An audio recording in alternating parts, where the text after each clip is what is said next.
I'm a lonely man walking down the street and no. Hi everybody, Phil the Issues Guy. Welcome back to the channel, the live stream. I wanted to do a real podcast this week, similar to last week about the Better Call Saul and Westworld, both shows. But again, as anyone that was tuning in last week heard the robotic sounds and then some of the other audio problems I was having, my mixing board is still a little effed up at the moment. So instead of not doing something, I figured I'd come out here right now. My goal is to have it all fixed at least by next week so I can stream right after the season finale of Better Call Saul next Monday evening. And then try to get on a schedule of getting on Sunday nights or Mondays for Westworld coming up. But yeah, you're just looking at a fucking road now. What the fuck's that? Where we're going, there are no roads. But I wanted to share a couple of quick thoughts about the last two episodes of these two shows. Now, Westworld was an interesting one because for so much of this season, we've been challenged by the thought that... Let me turn this shit around. Oh, God. No, I probably should have kept it in the other direction. No one wants to actually look at it. But in the last episode, we get a lot more history on our... See, it's weird. I want to call him our villain of the season after from what we saw in this past episode. But up until this point, if we're talking about who seems dangerous or who seems like an antagonist during the season, I would say it had been Dolores. But in this episode, I feel like that was a little shifted. And I like that. I like the perspective stuff that they're playing with this season on Westworld. I think it's very interesting. And I think for the most part, in the world that they're trying to tell, it's working. But the best part of the episode, hey, real whitey. The best part of the episode was when he started to get into this shit. You know, it's like the genre stuff. And when we learned and had him, saw Aaron Paul. I think I saw why Aaron Paul was cast, or at least what they decided to do because they cast Aaron Paul. I'm in this like little random park at the end of my street. Probably people are driving past going, what is this idiot doing? But I guess in normal times people do that, but in the reality of right now, I think I'm probably having a Zoom date with my friends, which I kind of am, essentially, for anyone that pops on in here. And if anyone's popping in late, like I said, equipment failure in the studio, waiting for new parts again to be delivered because the parts that I got as replacements weren't working. So no podcast from the seat this week, but hopefully everything will be back for next week after Better Call Saul for the season finale, which I'm going to make it a point to be on after the season's finale. And hopefully Joe will have that night off too. I have to check with him. But back to Westworld for a second. But yeah, I thought last episode was my favorite of the season so far. This episode's episode 5, I believe it was, I think kind of started to bring things together, bringing all of our pieces into the same spot. And then, I must admit, I forgot about this.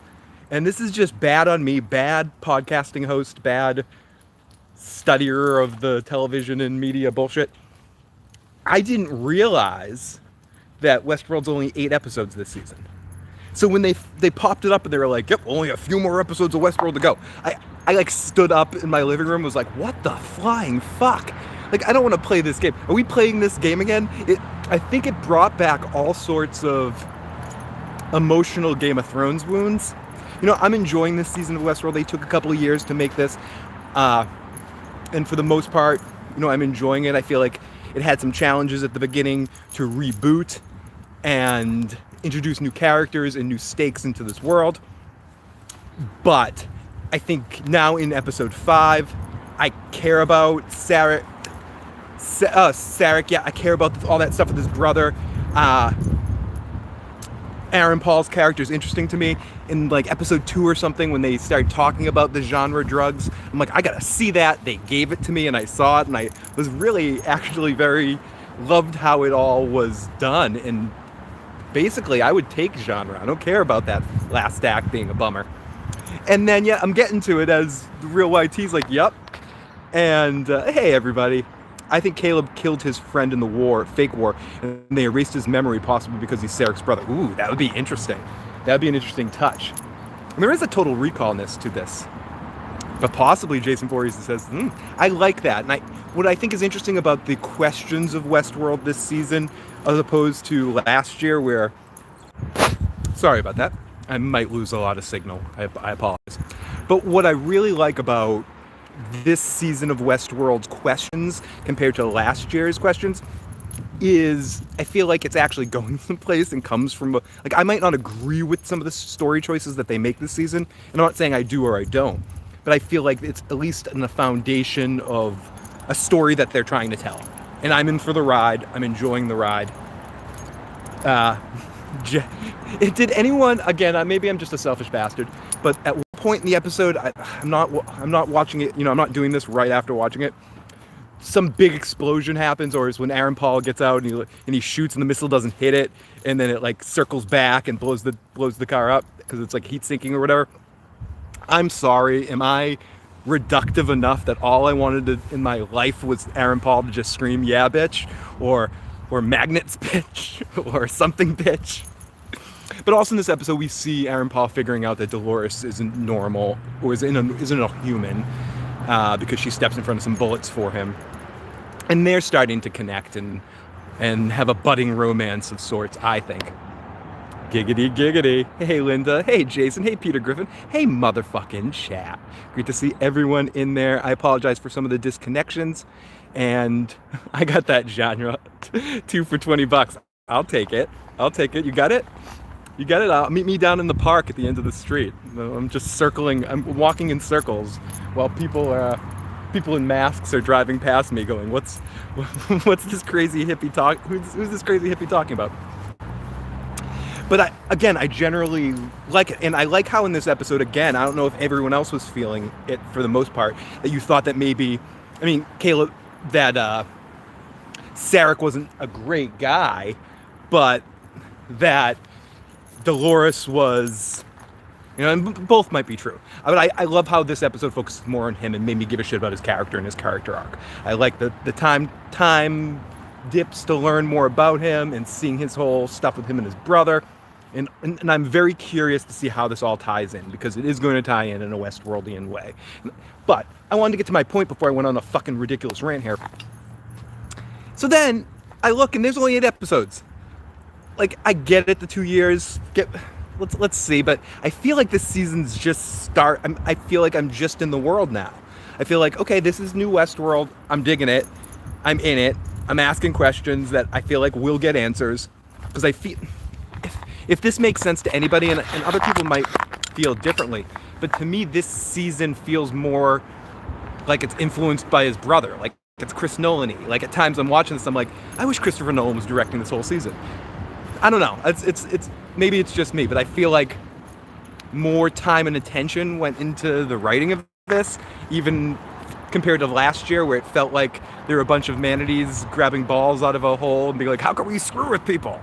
I don't know. Maybe it's just me, but like it or dislike it, I feel like this season has more of a foundation. I still think this isn't the real world. I'm kind of still on board with that to a certain extent as well, Jason. I think that I'm not sure if this all ends up being a Ford simulation at the end, and that our last scene is like Ford going, haha, you thought you got rid of me? I mean, I'm not going to be upset. I wouldn't be surprised. No, or if this is some other kind of false identity. I like how they did that with the Maeve's thing at times, where you wonder if it's Maeve and then we realize we're inside Maeve's mind. This Better Call Saul episode was amazing. I'm definitely ranking it on my list of the best Better Call Saul episodes. We're going to talk about that in a second. I got to watch it again, because I was half asleep when I was watching it, but even in that, it's so fucking real. Okay, let me finish the Westworld discussion and I'll get over to Better Call Saul. Hold that fucking thought, Lindsay. So, was that Lindsay? Yeah, it was Lindsay. Okay. So, not much else I want to say about this season of Westworld, other than I'm in for the ride, and I'm going to get more into it, specifically after next week when Better Call Saul is over, and really try to dig in on these last few episodes. And again, try to come out at least the next day, because like I said, I usually watch them on Mondays. but I definitely am loving this season. Caleb is a exceptional addition. Aaron Paul, what can I say about Aaron Paul? Aaron Paul is an interesting actor because he has so much, like the way he says lines of dialogue. He can be very off the cuff, very funny, very real, especially in Breaking Bad. When you hear him talk, you're like, okay, that sounds like a real person. He knows how to deliver believable dialogue. But I think throughout Breaking Bad, the talent that he got that's extra special is non-verbal communication acting. And I think a lot of it came through that whole season of Breaking Bad when he was sort of in a catatonic state and just sort of sitting there and barely saying anything. And eventually, being a spoiler alert, being a prisoner and not really being his jovial self that you see in the first few seasons. The Aaron Paul, what we're getting more on Westworld, so far is very much that non-verbal. He has some dialogue-driven stuff and some moments, but I think what sold this particular episode of Westworld for me was all the non-verbal communication that he had during the drug scenes and how much he can kind of dictate through expressions on his face and just mannerisms and shit like that. And I think he does that almost better than any other actor working right now. He's got these huge motherfucking eyes, these giant eyes that he just knows how to fuck with so much. Because again, if you see him in interviews, he has the same charisma. I mean, he isn't much different from some of his characters, but his eyes are a lot less, focused. Like he's doing something with them, so to speak. I don't know. I'm liking it. Evan Rachel Wood, I thought this was one of her best episodes. And I'm glad that ugly... I'm so bad. Ugly Helmsworth. Luke Helmsworth character is back. He just got thrown off a building. He's not going far. I think Bernard's interesting this season too, and how does he fit into the central thing that Dolores is trying to do? They can't get rid of Bernard. I don't know. Yeah, Marshawn Lynch. I thought they were very effective in that episode as well, and I love how stealing the glasses and meeting up with the other criminals and seeing how everything works with the app. You're finally doing personals. What one of the other competitors in the game show up and say to him. I don't know. I'm really digging what's going on this season, and I like the direction of which it's going. Let me catch up on a little chat and then move this over to Better Call Saul because I'm running out of power here. His acting reminds me of a silent film actor. 100%, like Buster Keaton type stuff. Not necessarily always comedy, but Aaron Paul creates so much with his mannerisms and his facial expressions. It's not even funny. I knew one thing for sure. Aaron can pull off what it's like to be on genre. Peter Griffin, 100% true. Again, one of those scenes that even if you're somebody that's not into Westworld or not feeling this season, you see that scene out of context. Like I would just watch the YouTube clip of Aaron Paul on genre. It's just a really kind of cool moment. It's not the same thing, but it reminds me, if you like Entourage or not, seeing Jeremy Piven pretending to be on mushrooms is very entertaining. If you can deal with the show or not, or you like the douchebaggery of Entourage or not, check out on YouTube Jeremy Piven on mushrooms Entourage.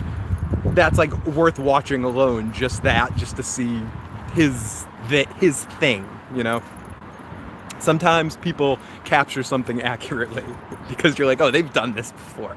They know. And then sometimes you see people tripping on television or being high on television or in a movie, and you can just tell they have no foundation for it. It's like, I'm tripping, whoa. But there's mannerisms, the way you move, there's the way your eyes pop or something that some actors can pull off very well. Same with being drunk. Aaron Paul is too short, even with the big soled shoes and big hair. Tim App, great to see you, buddy. Yeah, he acts with his eyes. Oh, it's good to see all of you motherfuckers. May versus Dolores will be epic. And it seems like we're heading for that next week with a big confrontation between the two of them as well. And I like how, like in Multiplicity, Living with Myself, the Dolores have their own individuality think tank. I was watching it, and obviously it's been discovered, or it's been uncovered on the show, that all of the hosts Sans, Bernard, or Maeve that we see, or unless anyone else is a host that we don't know, any of the hosts are Dolores' clones. Not from my imagination, or from my understanding, or it's not even my understanding. If she's calling them on the phone and giving them orders, they're not a hive mind controlled by Prime Dolores. They're not like the Borg. They're like Michael Keaton in Multiplicity, where he's just making copies of himself. But what I wonder is, do you degrade the copies as you make more copies? I guess probably not in an Android host situation. It would probably be exact same replicas. But even with the androids and everything that's set inside Dolores, there's a uniqueness to each one of them, and I like how the actors are playing them. And I like the goodbye with one of them, with the blow up, knowing that my time has been served, because it doesn't really matter because they're all. But I don't know. It's interesting. I always love that kind of stuff in sci-fi, cloning, and even in more in a comedy sense, as I've mentioned Multiplicity several times, or if people haven't seen it, the Paul Rudd show. I guess I spoiled it a little bit, but not much of it because it's undisclosed in the first episode. The Paul Rudd Netflix series, Living with Myself. I like things like that. And on an Android standpoint, it's going to be cool to see and interesting to see if any of the androids have a complete opposing viewpoint from Prime Dolores at a certain point in time, and if that comes into play and we get some Dolores on Dolores action. Because especially with Maeve's influence and her ability to be able to control, I don't know, it's gonna be crazy. Or will Maeve and Dolores end up on the same side essentially by the end? I don't know. I think next episode is going to be very important to see the future of that dynamic on the show. And obviously, was this episode 5 or was this episode 6? Someone tell me in the live chat. Because do we have 2 or 3 left? I think we have 3 left, right? This was 5, right? Or was this 6? And I'm going to be really unhappy. There's only 2 fucking episodes left. Let me catch up in the chat there a little bit. It will be epic. Phil, give us your best Boston accent for Aaron Paul's. Okay, give me a second here. I gotta go. Do I have to go all? Oh shit! Someone's coming in the park that I'm in. I have to hide. I have to go in the other direction. Give you my best Ray Donovan. Fucking listen, dude. This guy named fucking Caleb, dude. He's been fucking working on the fucking app for fucking 37 years, dude. Making regular fucking crimes, doing fucking bullshit, but fucking Caleb, that motherfucker, he's finally doing fucking personals. He's fucking an android. I mean, I don't know if he's fucking her, but there's some Howard the Duck shit going on right there. I don't fucking know. There's some fucking shit, dude. Wicked. It's fucking wicked pisser. The interaction between the fucking Caleb and fucking Dolores is just like Howard the Duck and Leah Thompson. Tell me it's different. Come at me, bro. You fucks. I'm gonna go to fucking Dunkin' Donuts. Then I'm gonna get some Marlboros and fucking smoke a Bud Light and stick it up my ass. That's what I'm gonna fucking do, dude. You know what I mean? This fucking Caleb. This is a fucking Boston review of fucking Westworld, dude. Fucking Caleb's a fucking douchebag. Why isn't he hitting the fucking robot yet? You know, once he sees that she can take a fucking bullet, she's like, I can take me. What the fuck? I'm from fucking Boston. I don't give a fuck. Fuck that Caleb. Little bitch. I should be in there. Yeah, bitch. The fuck? Motherfucker. Fucking genre. I take some genre. I did some coke and went to go fucking see The Who back in 1979. Fucking take some fucking genre. I don't give a fuck. What the fuck? Fuckity fuck, dude. Fucking working at this fucking gas station. Fucking talking to Caleb. There you go. There's a little Caleb with a Boston accent. That's how half the people I know talk. Get me a little, oh, we got Tubbs. What? Great to see you in the live motherfucking chat. What in the world? Wide world of sports. What's going is that I have a broken mixing board and microphone situation right now that was supposed to be fixed but didn't get fixed. So now I'm walking my dog excessively while I give 2 quick reviews of the last 2 episodes. Great to see so many people in the live motherfucking chat this afternoon. Hope everyone's doing all right where they're at, staying relatively sane. I know I'm cabin fever. I'll be surprised if myself and Stephanie end up alive out of this situation. One of us are going to be dead. If it's me, remember the podcast as well, guys. No, but you know what I mean. It's like when you're stuck with somebody in small, close quarters, things can get tense. But things are going well, and I hope everything's going well for everybody else as well, too. Okay, so, no, I hear ya.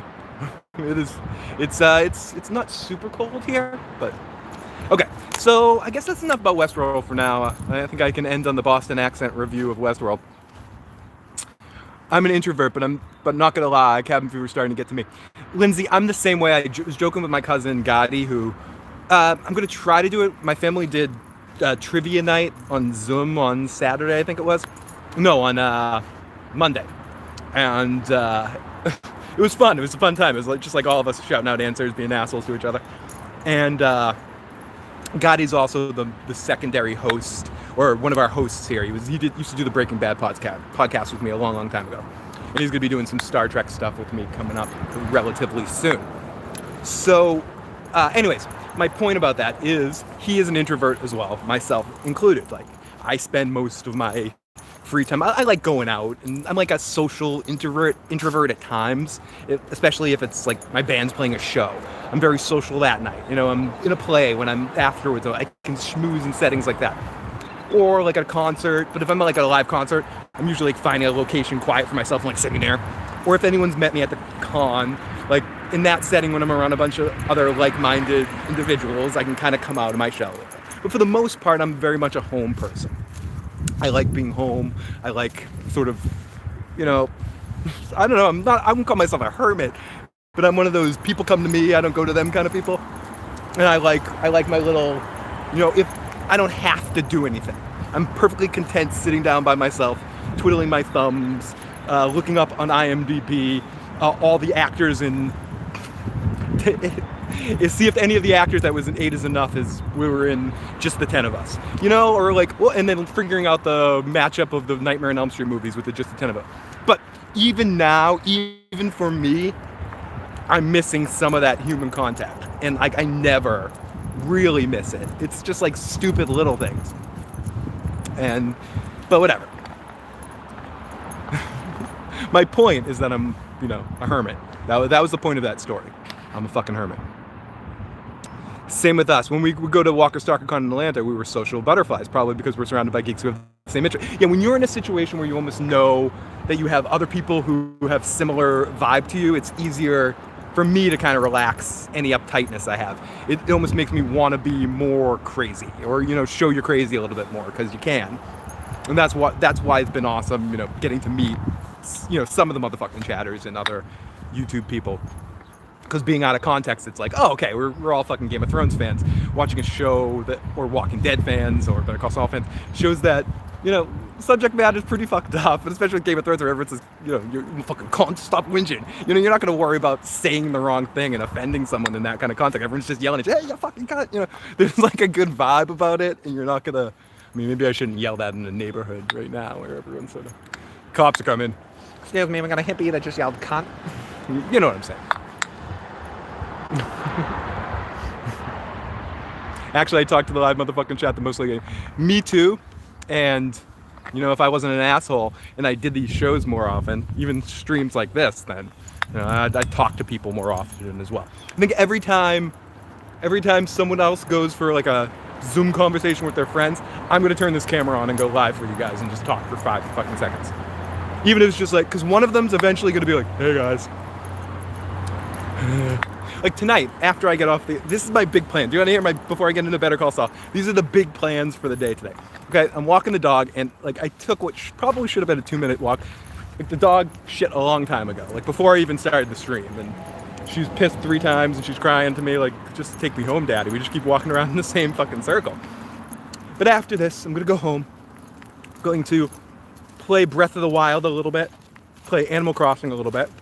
Then I'm gonna take some old, I have these like, I got really addicted to these chocolate fudgicle type stuff last summer, and they only came in a 2-pack with these strawberry fudgicle type stuff that I wasn't a big fan of. I mean, they weren't bad. I just in my frozen treats, I'm always chocolate. Chocolate's the only way to go for me personally. It doesn't mean I am disgusted by it, or if you like some Cherry Garcia, I'm not going to tell you you're wrong. But chocolate therapy or brownie bag, like I'm all about the Well, Final Fantasy VII Remake, that looks effing awesome. But, yes. But also, I'm going home, taking all the leftover ones I have, and I have a lot. I should probably bring the camera in and show you guys how many. Like, I have a lot. Like, I bought, like, so many boxes of that where half of them were strawberry, and Stephanie probably had, like, 1 or 2 through the summer. She's like, they're pretty good. I don't want them all the time. So what I'm going to do is I'm going to take that. I found a blender that I had buried in the basement. So I'm going to take that, put it into a blender with some banana and some vodka, and make a fruity beverage for tonight's Survivor. Big Survivor Wednesday, everybody. That's right. Survivor's live tonight. Motherfucker, I'm the best all time. Or it's a hands, bitch. No. So that's my big plans for tonight. I want to be drunk by 7 o'clock, so I have an hour to prep for Survivor. I'm working on Resident Evil. Oh, I think it is episode 6 coming up. Okay, so we have 3 more episodes. Thank you. I'm all on Rolo. I wish it was the Vikings. Lady, I love you. That's fucking great. Tubbs, I won't call it a remake. It's a brand new game for me. I never really finished the original game with the Final Fantasy VII. Ooh, I love it. Just tell them you're British, Phil. They won't take offense. You cunt. I've also been watching, yeah. I could also say, you and me, we all got some really good banter. We got some good banter. I'm really chuffed. It's from watching British Love Island episodes lately. Been alternating between Australian and British Love Island. One of the... Can I redeem myself by talking about Better Call Saul? What a fucking amazing episode of Better Call Saul. I don't even know what to say. Like, I really don't know what to say about Better Call Saul, other than it's amazing. Mike being all in here, and Mike and Gus's relationship, like when he asks him the stuff about Nacho, and Gus is just like, no, motherfucker. You in now. You in. I just started to cry for Ignacio's future right there. And I hope Mike puts himself in a position with Gus that he is like, I gave you Stigler. Or I gave whatever the guy's name was, the German that was building it. Nacho's free. But I don't think that's going that way. I don't think it's going that way. The relationship between Kim and Kim's fucking Reese Sehorn. As much as Michael McKean deserved it before, she deserves it now. We rag the shit on award presentations. That they are what they are. They're more important to the actors themselves than they are to like fans or something, or even if they're not, or to what is good and what is bad. Who cares? Really, when it comes down to it, what's great is great. But just because I'm not saying she's an unknown, just because she's like one of the best kept secrets in Hollywood. She deserves to win an award, or at least be nominated for Best Actress, Best Supporting Actress, or Best Lead Actress, because she's the lead actress. She should, but I think the show only has, I think Bob Odenkirk's the only lead on the show, but I think everyone else is supporting. But I could be wrong about that. Her relationship, her dynamic, all of that, and then when Lalo shows up at the house, that was so fucking intense. So fucking intense. There was a scene with her eating oranges, that if anyone knows the Godfather thing with oranges, and Vince Gilligan's not putting that shit in there not on purpose. Such a layered, dark episode. I feel like the color palette of the whole show started to change since Saul's getting more involved in the cartel. Unbelievable. I like how it took it right from the point of the end of last episode, and how Saul has to keep his story about Mike not being there. So much. Nacho is now being set up as the tragic character of this series for me, because I don't see him having a positive outcome in these last 2 episodes, and then we have one whole other season. And I don't want to play this game because I hate the who's gonna die on this week. I hate that sort of shit. I'm sorry.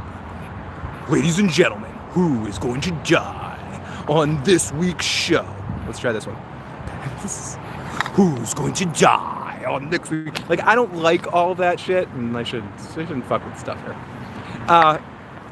But who's gonna die this season? Like, Kim or Nacho is not making it this season, right? Like, And Lalo went to Belize. Lalo met up with the vacuum cleaner salesman, and he's gone.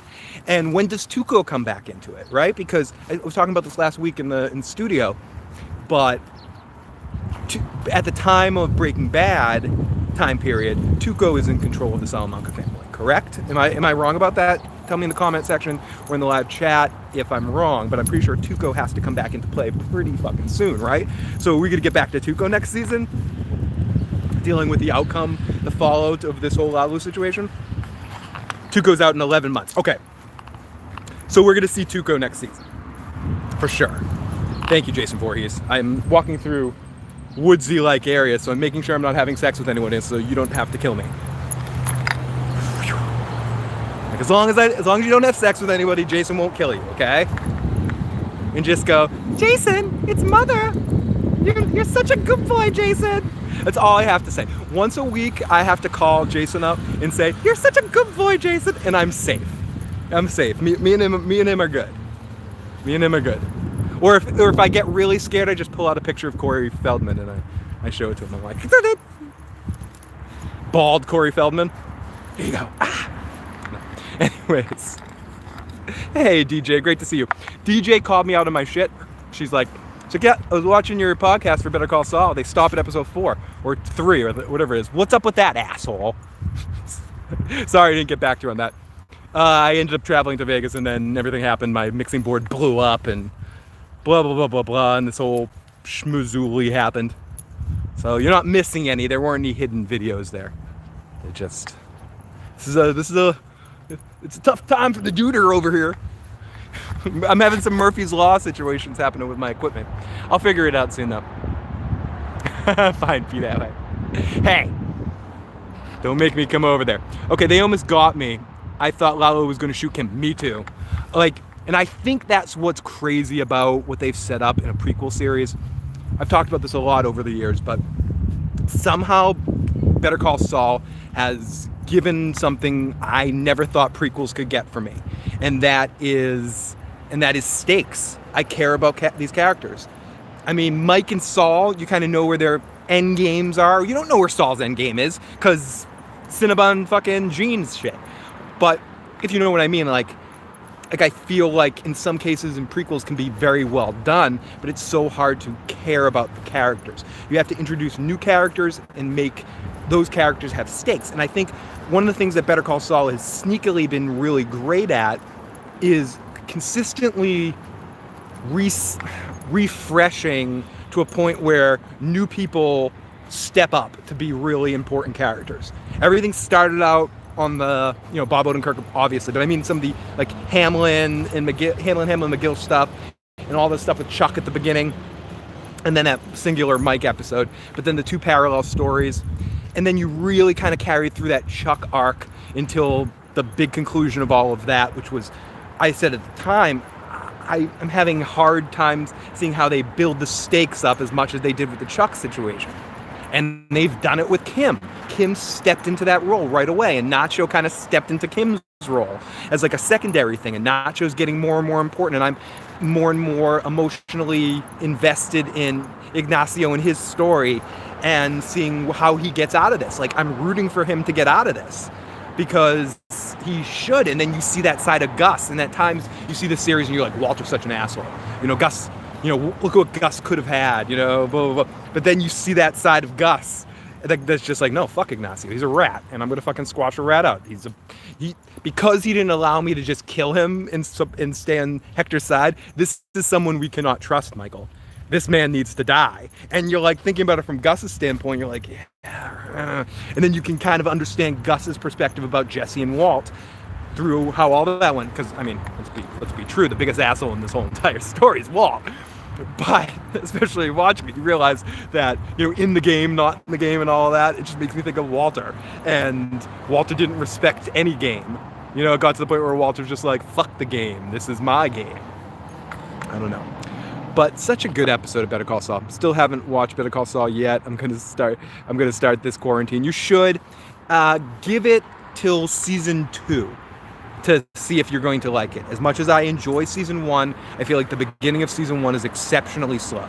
And it isn't till season 2 when the show really starts to become the show it is for its run. I don't know if people will agree with that, but I think they were still trying to figure out their sea legs. Battery power 5%.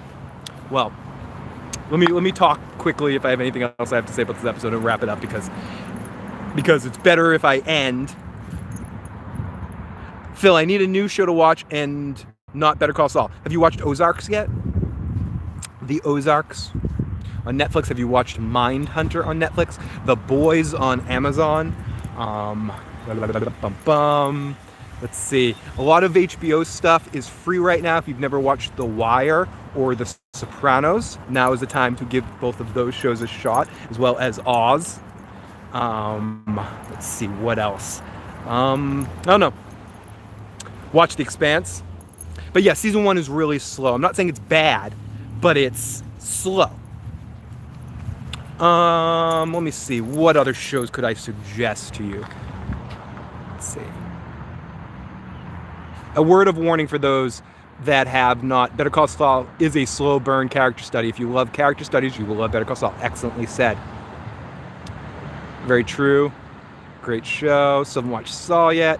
Sadly, I don't think Kim is going to make it. I don't see what on earth is finally going to pry her from Jimmy. You would think the cartel might. Yep, exactly. And she has that look on her face. The feeling of, I'm not going to say brainwashed love, because I hate people that think like that, you know, I love you, so you're manipulating me because you love me. But it's Kim's making a choice because she really cares about Jimmy, and but she is, in a sense, it's almost like someone that thinks that they can just have a taste of a drug and eventually, slowly but surely, become addicted to it without knowing it. But it's their choice. You know, Jimmy's like, you sure you want to do this? You sure you want to do this? You want to be? Come on. And Kim's like taking a taste. She's taking a taste. But she's such a powerful, in control person that she's not aware. Sometimes people like that, I'm like that too. I think I know what's going on so much because I'm so confident in my bullety shittiness that sometimes I need someone else to slap the proverbial slap the banana across my face, across Donkey Kong's face here. I'm like, what? Why didn't I say dick? But you know what I mean. So I think Kim's kind of like that to a certain extent, that nothing is going to get her out of this situation. Nothing. And I think either I'm right where I don't think I'm right anymore. Either I was right before and Kim is still alive somehow and still with Saul in a sense, or Kim is unfortunately deader than disco. So, would puppy love be more appropriate term to describe Kim's feelings for Jimmy? I think puppy love is part of it, but I think it's that sense that Kim thinks she can have anything she wants, I believe. I think Kim thinks she can balance it all. Kim thinks she can save Jimmy, she can enjoy Jimmy for what he is, and the love and the safety she has with him, at the same time as balancing out her own compartmentalizing. You know, Jimmy's someone that stood by her, and she loves Jimmy. Saul, not so much. And I know it's the same person, but to her, it's she's like, I can take this much. I can take this much. I can take a little bit more. Oh my God, the shock of the final episode of Ozark season 3. Don't want to spoil anything, but it was great. It's a great show.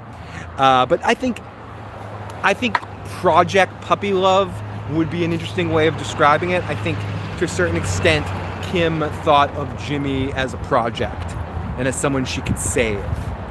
And when she starts to get to the point where that's not working, I don't think she's addressing it properly. I think she's just kind of like, I'm in this now. Like, she had her moment. Like everyone on television shows, life is different. We could sit here and talk about life. Maybe one day I'll do a podcast about real life shit. When I get through when we get through backs of shit, there's a, me talking about real stuff podcast in the future. But on shows, characters always have that moment, the moment where they have a chance to get out. And Kim had the moment. She had the moment. Do you want to be a friend of the cartel? This is too far. Jimmy, do you want to be a friend of the cartel? Or even in that moment after, she's had a couple of moments. when he betrayed her in the court case. And she's like, it's enough. I'm done. I'm fucking done. You know, this is over. We're over. I gotta get away from you. Or maybe we could get married. Like, that was signing her own death. Ultimately, down the road, signing her own death warrant. Again, allowing, because of her control, because she's a control freak, and in a lot of ways more capable than Saul, but Jimmy has talents. It's like, when Jimmy yells at her at a point in time, like, that world's for me. You don't go in that world. You stay the fuck away. They don't need to know who you are. He's right. I don't want to be blatant, but Jimmy's right. Like, Saul is dirty. He grew up in that sort of situation. Kim is a good person that, even in their team, he needs her to be non-besmirched by the whole cartel situation. And maybe Saul could be a better communicator about that sort of stuff to her in setting up the plan. But I think he would have eventually got there in the honesty situation. Like, once he knows that she's in, he brings you into his plan. It's not that Saul, Jimmy, wants to lie to Kim. Like, and I know this is a slippery slope, but he doesn't want to lie to her. He cares about her. He wants to protect her from the stuff. The stuff that he wants to lie to her about is the stuff that's going to protect her life. And, like, in that sense, sometimes lies are good. It's not a lie like, I didn't tell the girl I cheated on her because I wanted to protect her feelings, so I decided to lie to her for 6 years. No, that's not the same thing. If you work for the cartel, you know, and you got to protect that lie from your significant other so they're not even involved. It's like when Mike turned to him, and several times, like, Lindsay, I'm having the same feels.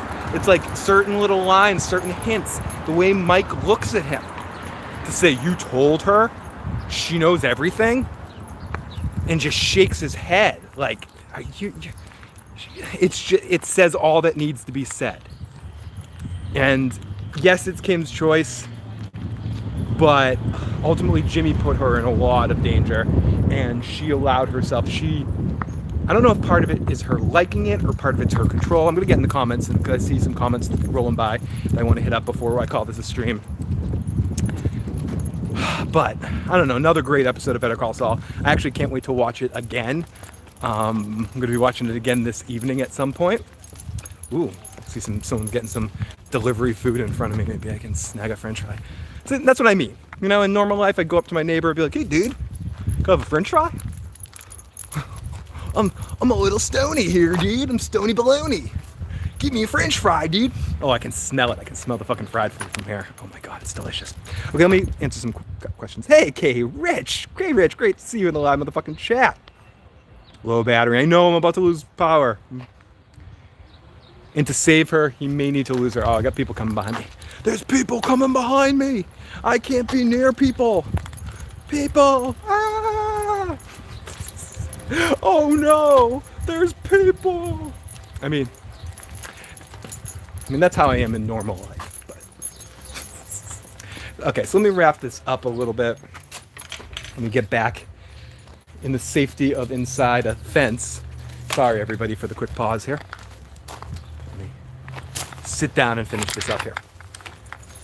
So yeah, I mean, she basically is in some ways set herself up for there's her own situation that she just can't get out of. Like Jimmy, I don't think Jimmy wants to lie to her because he thinks he's better or smarter or whatever. He's doing it because he's protecting her. And in this situation, I think he's doing the right thing. And in some sense, I think it's definitely going to cost her her life.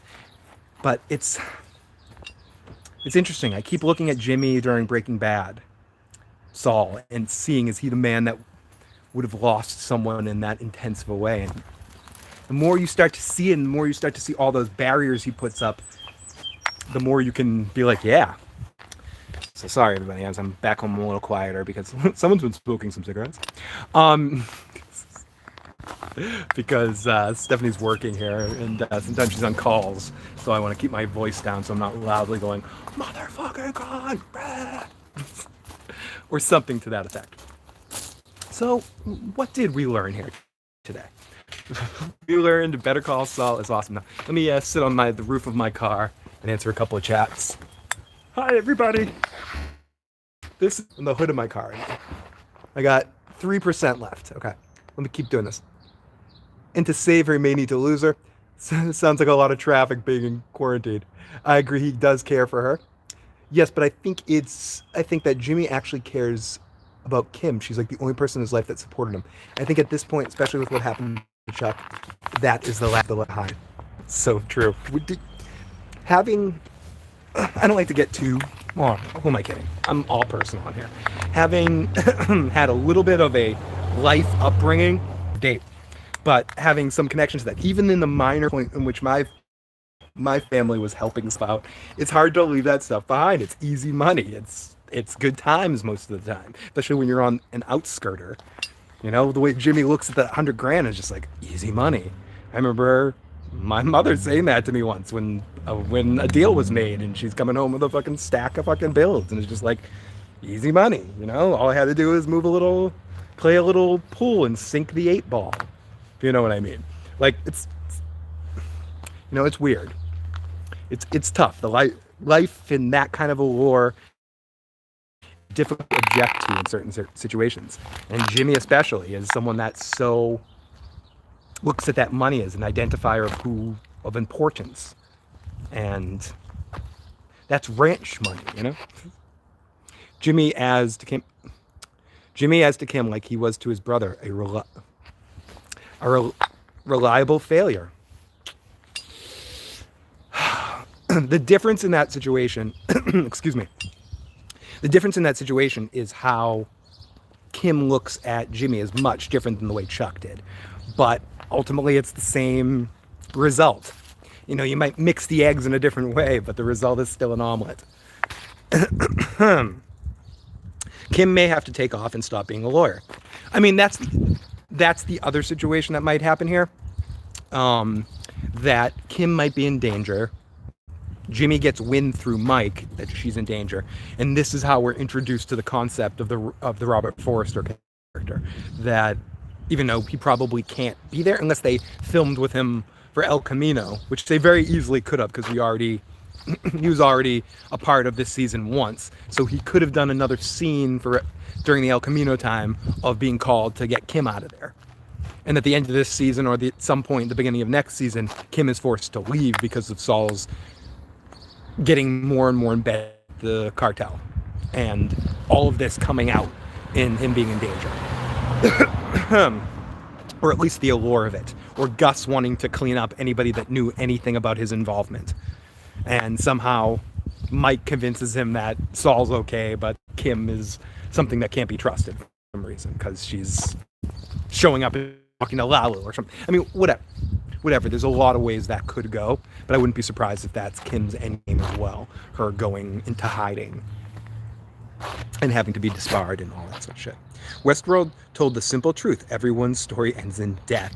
K-Rich, I was talking about that earlier in my Westworld discussion. I feel like what I'm liking about this season is that they're simplifying their goals, right? They're simplifying what we're seeing, but still in a mysterious, interesting way that's always layered and always has multiple perspectives to look at it, but it's a little less ridiculous and a little bit more focused, and I don't know, and dealing with death and life and protection of like all this stuff. I mean, there might be a big veil that gets ripped off at some point in time, but I'm in it. I'm in it. I'm in for the ride. I'm in Space Mountain. I'm locked in, and I'm going whichever direction they're putting me right now, because I saw a preview for next week that we've got more Men in Black. So if Ed Harris is still on this show doing what Ed Harris has been doing this season, and get Aaron Paul yelling "yeah bitch," being on drugs like that, no. But for the most part, I'm definitely feeling the season, and I do like the simplicity of the point that it's trying to get across at times, and especially this episode was very like tightening all the screws of the situation. I keep thinking Kim is not going to die. From the beginning, I've speculated that Kim's alive during the Breaking Bad timeline, but the last 2 or 3 episodes, because of course I'm a victim and a creature of the moment, and I'm one for over excitement and jumping to conclusions. I feel like since I've seen the last few episodes of the show, me for the first time, have been giving me the Kim is dying vibe, and I think on purpose, which leads me to believe that she's not going to die.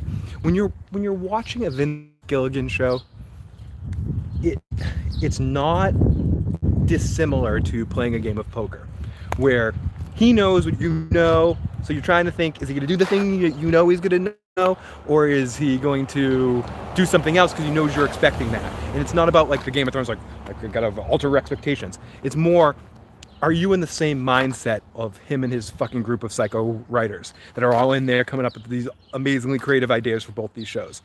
Like, can you anticipate what they're going to do? And usually for me, it's no. It's like you think it's going to be, but then they mess with my expectations, and I'm surprised with what I see. Maybe that's why Ree Johnson, or whatever his name was such a good director for Breaking Bad, because of that expectations thing.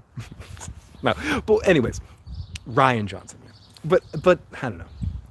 I just feel that I'm excited to see where it goes, and it's probably something I'm not expecting. And because they're showing us that Kim's going to die and giving us all these hints, they know they're giving us these hints, and they're usually not obvious about it like that.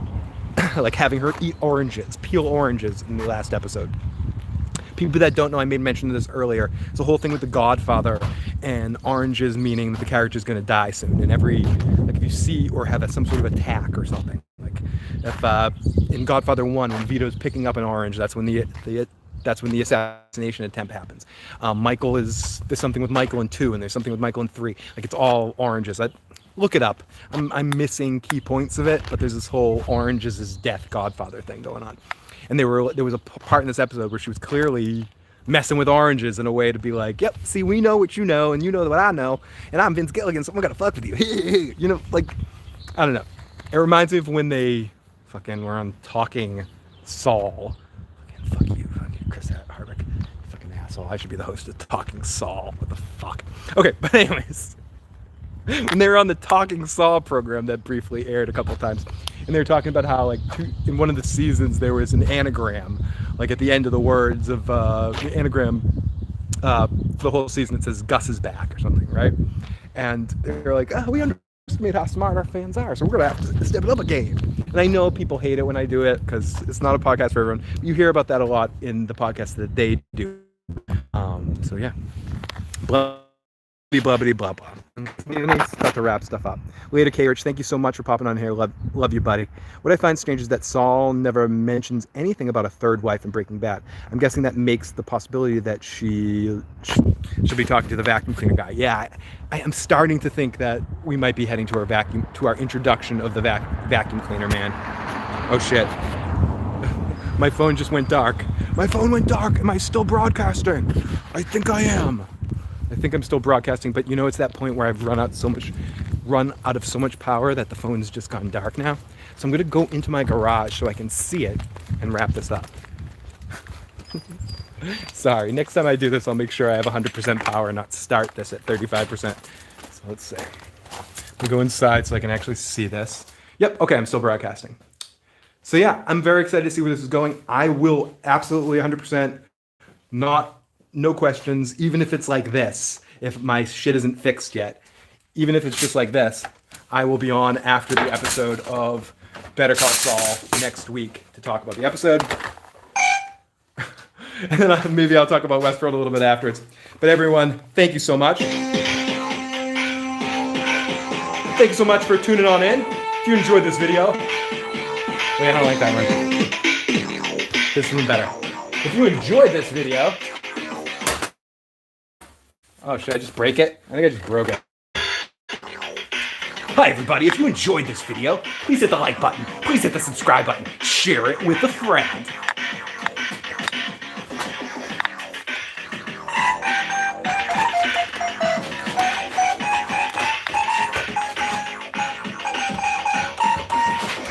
Okay, enough of that. That's awful. Turn that off. Turn that off. Before I run out of power. Everybody, thank you so much for tuning on into these silly streams. I appreciate you guys, and thank you. Talk to you guys next time. I gotta do another walk soon. Later.